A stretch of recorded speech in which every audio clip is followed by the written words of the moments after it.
আরে ভাই, বাইরে যে গরম, ভাবছি এক আন্টির বাসায় যাইয়ে ফ্যানের বাতাস খাবো।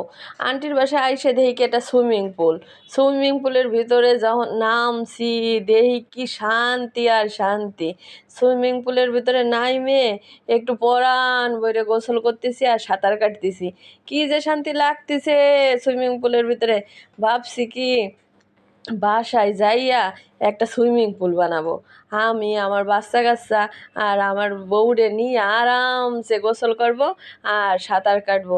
কি যে শান্তি গরমের দিন সুইমিং পুলে, আগে বুঝি নাই, আজকেই বুঝলাম রে ভাই। সুইমিং পুলের কি শান্তি আর শান্তি, খালি গোসল করমু আর গোসল করমু আর ডুব দেমু, সাঁতার কাটমু, আরাম করমু। ইঁদুর বলে কি জীবনের সুখ শান্তি কিছুই নাই? এরে ভাইবেন না। ইঁদুর হয়েছে তাতে কি হয়েছে, জীবনে সুখ শান্তি করেই মরবো।